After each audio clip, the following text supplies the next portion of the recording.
Assalamualaikum warahmatullahi wabarakatuh.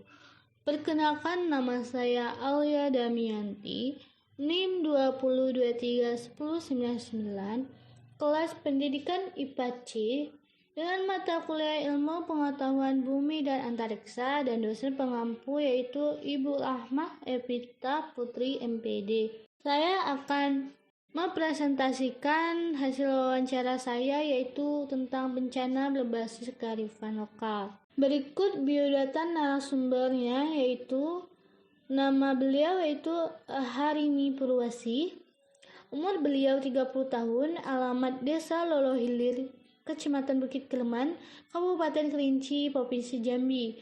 Jabatan beliau adalah guru biologi SMP. Hasil wawancara saya dengan beliau yaitu bencana yang berpotensi terjadi di daerah Desa Lolohilir, yaitu yang pertama banjir sungai. Banjir sungai ini diakibatkan oleh banyaknya penumpukan sampah karena warga setempat membuang sampah ke sungai.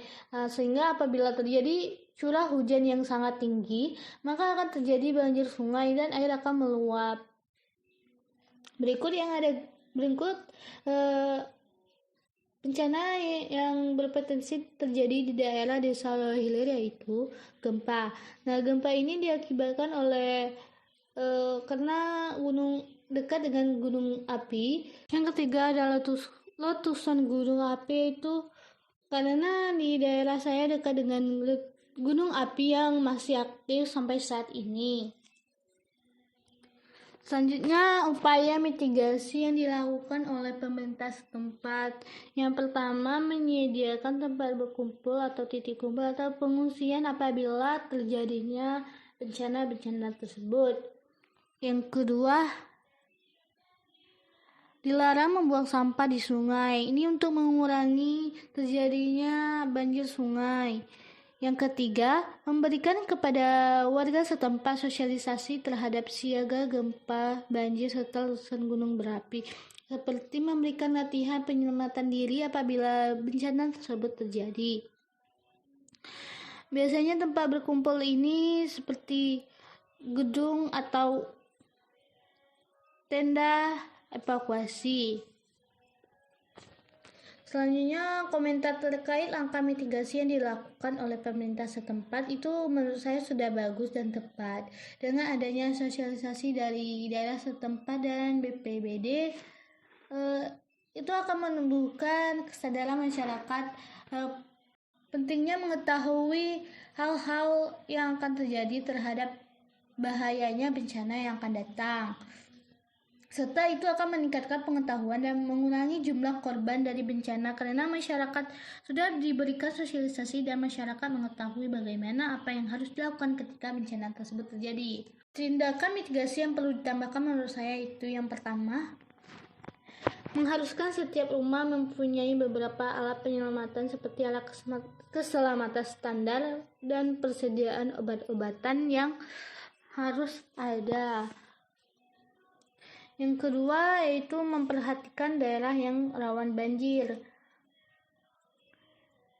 sehingga daerah atau rumah warga yang dekat dengan rawan banjir tersebut agar siap atau siaga untuk bencana tersebut.